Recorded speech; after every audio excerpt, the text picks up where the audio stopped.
அம்மாவுக்கு உங்களுக்கு ஒப்பிடுறீங்களா? நீங்க அம்மாவின் கால் தூசிக்கு போயிருவீங்களா? திரு சேலம் மணிகண்டன் எதிர்கொள்ளுங்க. இதெல்லாம் ராணுவ கட்டுப்பாடா, இதான் ராணுவ கட்டுப்பாடான இயக்கம் உங்களால சொல்ல முடியுமா? இந்த காட்சிகள்லாம் உங்களுக்கு சங்கடத்தை தரலையா? தந்தி டிவி நேயர்களுக்கு வணக்கம். ஹரி, அதிமுகவுடைய உண்மையான தொண்டர்கள், அதற்காக தங்களையே அர்ப்பணிச்சுக்கிட்ட தொண்டர்களுக்கு ஒரு சிறிய மனக்குறை இருந்தது.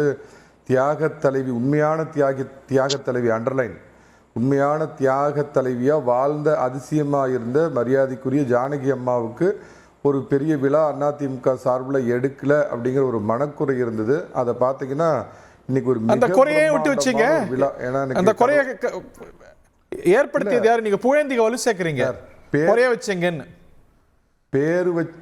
பேரு வச்சிங்களா சோறு வச்சிங்களான்னு கேட்குற மாதிரி இருக்குது. சரி, அன்றைய சூழ்நிலையில் கட்சியில் உள்ள பிரச்சனைகள் இதில் அன்னைக்கு பெரிய அளவில் பண்ண முடியல. இன்னைக்கு கட்சி எல்லாம் சரியாக்கி சீர்படுத்தி இன்னைக்கு மிக பிரம்மாண்டமாக, அது என்னமோ எனக்கு ஒரு வாய்ப்பு கிடைச்சிது, இன்னைக்கு அதில் கலந்துக்கக்கூடிய வாய்ப்பு கிடைச்சி அதில் கலந்துட்டு நான் மாலை 5 மணி விமானத்தில் தான் நான் சேலத்துக்கு வந்தேங்க.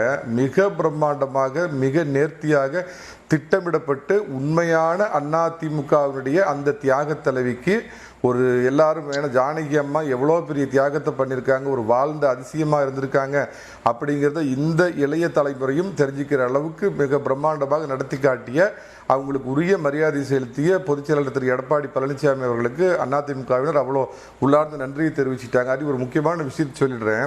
இந்த 6 பேர் எடப்பாடி பழனிசாமியை பார்த்தாங்கன்னு கிட்டத்தட்ட ஒரு 3 மாசமா அந்து போன ரீல் எல்லா டிவிலையும் ஓடிக்கிட்டு இருந்தது. அதில் சம்பந்தப்பட்ட ஒரு அமைச்சரை போன வாரம் ஏறத்தாழ ஒரு 1 to 1 45 நிமிஷம் அந்த முன்னாள் அமைச்சரை நேரடியாக சந்தித்து பேசக்கூடிய ஒரு வாய்ப்பு எனக்கு கிடைச்சிது. அப்போ அவர் சொன்ன விஷயம், நாங்கள் எல்லாருமே 6 பேரும் போய் திரு எடப்பாடி பழனிசாமி அவர்களை சந்தித்தது உண்மை. நாங்கள் பேசின விஷயம் என்னன்னா, அந்த குக்கரான மக்கரையோ இல்லை பலாப்பழத்தையோ இல்லை சிறைப்பறவை சின்னத்தாயோ இல்லை இந்த வாயாள கிட்ட மீசக்காரையோ இவங்களை பற்றி எல்லாம் பேசலை. கட்சியுடைய வளர்ச்சிக்கு நீங்கள் ஒவ்வொரு மாவட்டத்துக்கும் சுற்றுப்பயணம் பண்ணணும், ஒவ்வொரு மாவட்டத்துக்கும் நீங்கள் ஒரு நடைபயணம் மாதிரி வரணும், அதே மாதிரி இந்த கள ஆய்வு கூட்டங்களை கொண்டு வரணும்னு கட்சி வளர்ச்சியை பற்றி பேசிக்கிட்டு இருந்தார். சொன்னவர் யார்? மணியானவரா? அவர் சொன்னாருங்க. மணியானவரா? அதாவது ஊரை சொன்னாலும் பேரை சொல்லக்கூடாதுப்பாங்க. வேலுண்டு வினை இல்லை, மணி உண்டு பயம் இல்லை, போதுங்களா? அதனால அவர் மிக தெளிவா 3 விஷயத்தை சொன்னார். அதை நான் உங்ககிட்ட சொல்றத பப்ளிக்கா சொல்லிடலாமே, இந்த மாதிரி நாங்க சொல்லவே இல்லை அப்படின்னு அவர் இன்னைக்கு சொல்லாத கூட குறையா சொல்றாங்க. அதுக்காக கேட்கிறேன், அவர் வெளியில சொன்னாரா, பப்ளிக்கா சொன்னாரா, மறுத்து சொன்னாரான்னு சொன்னார்ல. மணிகண்டன் 1 to 1 45 நிமிஷம் பேசுறாருல, அதற்கும் அவர் பதில் சொன்னாருங்க. என்னன்னு சொன்னாரு? பொதுச் செயலாளர் நம்ம கட்சியில் இருக்கிறப்ப இதை போய் நான் மீடியாவில் பேச வேண்டிய நெசசிட்டி இல்லைங்க, இதை டெய்லி ஒரு விவாதமாக்குவாங்க. அதே மாதிரி அன்னைக்கு பொதுச் செயலாளர் சொல்லிட்டா முடிஞ்சிச்சே. நாங்க 6 பேரும் பார்க்கல, 6 பேர் பார்த்தது நீங்க சொல்ற மாதிரியான காரணங்களுக்குன்னா யாரையும் பேசவே மாட்டாங்க. ஒரு சின்ன குறுக்கீடு, கண்ணன் ரொம்ப சுருக்குமா, கண்ணன் சுருக்குமா சொல்லிட்டீங்க. இல்ல பேரே இல்ல, என்ன பேரை சொன்னேன் நீங்க?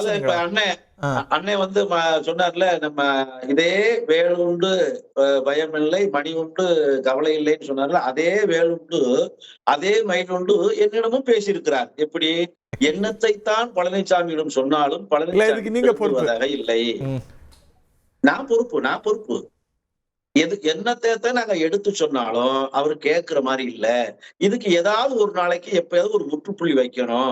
பழனிசாமியிடம் நல்ல பல கருத்துக்களை எடுத்து சொன்னாலும், நாங்கள் போய் அழுத்தியே சொன்னாலும் அவரு இது சம்பந்தமா பேசவே வராதிங்க, இது சம்பந்தமா என்கிட்ட பேசாதீங்கன்னு சொல்றாருப்பா. நாங்க என்னதான் செய்யறது, ஏதாவது ஒரு முடிவு பண்ணுவோம், ஒரு நல்லது நடக்கும்னு சொல்லியிருக்கிறார். இது எனக்கு தெரிஞ்சது மாதிரியே மணிகண்டனுக்கும் தெரியும். ஆனா வேற வழி இல்லை, அவர் பழனிசாமிக்கு ஆதரவாக பேச வேண்டும். மணிகண்டன் எப்பா புலவர எசப்பாட்டு பாடுறதுன்னு அதுக்குன்னு என்ன அடிச்சு வாயில வர்றதெல்லாம் பொய்யாவே பேசிட்டு இருக்கிறிய. அது நீங்க சொன்னதுக்கு நீங்களே பொறுப்பு. நான் நேரடியா சொல்றேன், மரியாதைக்குரிய முன்னாள் அமைச்சர் வேலுமணி அவர்களை தான் நான் சந்திச்சு நேரடியா நான் பேசினேன் அப்படிங்கறது சொல்றேன். நான் அடுத்த விஷயத்துக்கு கடந்து போறேங்க. இப்ப என்ன விஷயம்னு கேட்டீங்கன்னா, ஹரி, இப்ப உங்க கேமரா யூனிட் இந்த சத்தியமூர்த்தி பக்கம்லாம் நீங்க அனுப்புறதே கிடையாதுங்களா? இந்த ஊருக்கு 2 பேர் கூட இல்லாத காங்கிரஸ் கட்சியில் ஏதாவது கூட்டம் நடந்ததுன்னா பாத்தீங்கன்னா சட்டை வேஷ்டி எல்லாம் கிழிச்சுக்கிட்டு அன்றாயரோட வெளியே ஓடுவாங்க. அதெல்லாம் சரி, அதெல்லாம் பாரம்பரிய பழக்கம் காங்கிரஸ்ல, அதெல்லாம் மறுக்கவே இல்லை. நாடு முழுக்க இருக்காங்க கோஷ்டி பூசல். அவங்களுக்கு டஃப் கொடுக்குறீங்களோ நீங்க அப்படிங்கறத இப்ப புது விமர்சனம். டஃப் கொடுக்குறோம், வேற விதத்துல கொடுக்குறோம். அதை சொல்றேங்க. திமுக 75 ஆண்டு கால அரசியல் வரலாறு உள்ள திமுகவில் வந்து உள்கட்சி பிரச்சனையினால திரு கருணாநிதி அவர்கள் காலத்துல கொலை விழுந்திருக்குது. என்னோட சப்ஜெக்டிவ் கரெக்ஷன், என்னுடைய உள்கட்சி பிரச்சனையில கொலை விழுந்திருக்குது. கருணாநிதி அவர்கள் சொல்லுவார், மதுரை எனக்கு எல்லை, எனக்கு மதுரை எனக்கு எல்லை, நெல்லை எனக்கு தொல்லை அப்படின்னு. அவ்வளோ பெரிய தலைவராக கருணாநிதி அவர்களே வந்து உட்கட்சி பிரச்சனையில மனம் வந்து போய் இந்த வார்த்தையை அவர் சொல்லியிருக்கிறாரு. அண்ணா காலத்துல நினைவு நம்ம காட்சிகளை பாக்குறோம்ல, சேர தூக்குறது, கேமரா ட்ரைபாட தூக்கி அடிக்கிறது, இதெல்லாம் ஜெயலலிதா காலத்துல நடந்திருந்தா என்ன இருக்கும்? இதுதான் ராணுவ கட்டுப்பாடு இயக்கமா? இத பூசி மெழுக கூடாது. நான் சொல்றேன் கேளுங்க. Let me finish. என்னன்னு கேட்டீங்கன்னா, அம்மா காலத்திலே உள்ளாட்சி தேர்தல் நடக்கிறப்ப யாராவது வேட்பாளர்கள் அறிவிச்சாங்கன்னா போயஸ் கார்டனை போய் முற்றுகையிட்டு இருக்கிறாங்க. 100 பேர் 200 பேர் கட்சிக்காரங்க போய் இந்த வேட்பாளரை மாற்றணும் அப்படின்னு அம்மா காலத்திலேயே நடந்திருக்குது. அதே மாதிரி மரியாதைக்குரிய இப்ப எனக்கு முன்னாடி பேசின பொங்கலூர் மணிகண்டன் குறிப்பிட்ட மாதிரி அம்மா கட்சியில சில மாற்றங்கள் கொண்டு வந்தப்ப இதே போயஸ் கார்டன்லயும் தலைமை கழகத்திலையும் போய் பல நாள் காத்திருந்து இதை மாத்தியே ஆகணுங்கிறப்ப உண்மையான அதுல அவங்க சொல்றதுல சப்ஜெக்ட் இருந்ததுன்னா அம்மா அந்த மாதிரி மாத்தி இருக்கிறாங்க. அம்மா இருந்த பீம் இது நடந்திருக்குது. இன்னும் ஒன்னே ஒண்ணு, அதாவது ஒரு காலத்துல ஒருத்தர் ஒரு பார்த்து சொன்னாரு, கருவின் குற்றங்கிற மாதிரி உங்க தலைப்பே குற்றமா இருக்குதுங்க, பிளவா அப்படின்னு கேட்டுக்கிறீங்க. ஏன் சார், அதாவது வெளிப்படுவது பலமா அப்படின்னு கேட்டீங்க. பிளவுனா யார் எதிர்த்து, அதாவது பன்னீர்செல்வம் பலாப்பழம் பன்னீர்செல்வமோ குக்கரான மக்கரோ அப்படி இல்லைன்னா சிறைப்பறவை சின்னத்தாயோ இவங்களை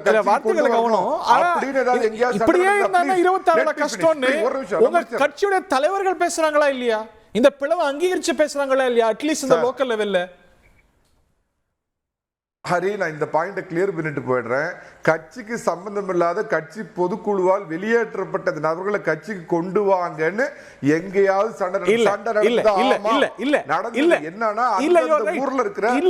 நீங்க சொல்றது சரி. இது வரைக்கும் இந்த திருநெல்வேலியிலயோ டெல்டாலயோ நடந்த இது யாருமே சசிகலா சரிங்க, ஓபிஎஸ் சரிங்க சொல்லல. ஆனா இங்க லோக்கல் லெவல்ல இருக்கக்கூடிய சண்டை அதிமுக பிராஸ்பெக்ட்ஸை பாதிக்கும்ல. நிச்சயமா அதைத்தான் கலாய்வுன்னு போறது வந்து சார். நோய் நாடி நோய் முதற் நாடிங்கிற மாதிரி அங்கங்க உள்ள சில லோக்கல் தலைவர்களால அவங்க மேல ஏற்படுற மனமாச்சரியத்தினால எப்பயுமே இது எந்த காலத்துல ஏற்படல? திரு கண்ணன், திரு மணிகண்டன் as a point அவர் சொல்றாரு, ஜெயலலிதா காலத்திலயும் நடந்திருக்கு, அன்னைக்கும் முற்றுகை நடந்திருக்கு, இன்னைக்கு யாரும் தலைமை முற்றுகை இல்ல. பாருங்க, லோக்கல் லெவல்ல பிரச்சனைகள் எல்லா காலத்திலயும் எல்லா கட்சியிலயும் இருந்திருக்கு. அது ஒரு பெரிய விஷயம். நிர்வாகிகள் சரியில்லை என்று இந்த நிர்வாகியை மாற்ற வேண்டும் என்று தலைமையிடம் முறையிட்டாங்க. எதற்கு? நம்மளுடைய கட்சிக்கும் நம்மளுடைய ஆட்சிக்கும் நம்மளுடைய வளர்ச்சிக்கும் இந்த நிர்வாகி இருந்தால் சரிப்படாது என்று நிர்வாகியினுடைய நிறை குறைகளை அம்மாவிடம் எடுத்துரைத்து அதை அம்மா ஆய்வு செய்து நடவடிக்கை எடுத்தார்கள். இப்பொழுது பிரச்சனையே என்ன? பழனிசாமி இருந்தால் அதிமுக வெற்றி பெறாது, பழனிசாமியினுடைய தலைமை சரியில்லை. காட்சிகள் எதிலையாவது பழனிசாமி மாத்தணும்னாங்களா இல்ல உங்களை சேர்க்கணும்னாங்களா? அடிச்சுட ஆரம்பிச்சாரு. ஏப்பா வெளியே நின்னு கேட்டுக்கிட்டு இருக்கீங்க, உங்களுக்கு அதிமுகவுக்கு சம்பந்தம் இருக்கா? அதிமுக கேளப்பா, ஏப்பா வெளியே நின்னுட்டு தூக்கி போட்டுட்டு இருக்க அதிமுக நடந்தது எப்படி உங்களுக்கு தெரியும்? மணியண்டா, உனக்கும் கட்சிக்கும் சம்பந்தம் கிடையாது. நீ இரவல் பார்ட்டி. நீ அது மாதிரி நீ கட்சியில இருந்து நீக்கப்பட்டால கட்சியில இருந்து நீக்கப்பட்டால கட்சியில உனக்கு காத தூரம் காதருந்து ஊசியோட கூட இருந்ததுனால நீயும் அதுக்கு உள்ள கதம் கதம் உனக்கு கட்சிக்கு என்ன சம்பந்தம்? நான் ஆதரவாளர், நான் கட்சியில ஒண்ணு பொறுப்பு இல்லையே, நான் அதிமுக ஆதரவாளர். நீ ஆதரவாளர் இல்ல, பழனிசாமி மன்னாத கம்பெனி ஓனர் வந்திருக்கிறாரு. இன்னொருத்தர் அவர் ஒருங்கிணைப்பு குழுவா மன்னாத கம்பெனி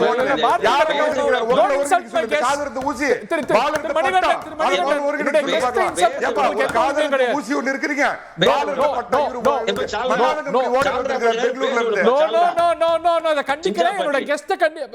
இன்சல்ட் பண்றதுக்குலாம் உங்களுக்கு எந்த ரைட்டும் இல்ல. விமர்சனம் செய்யுங்க, தரக்குறைய வேண்டாம். நான் பேசினா குறுக்க பேசாம இருக்க சொல்லுங்க. நான் நல்லத்தானே பேசிட்டு இருக்கேன்.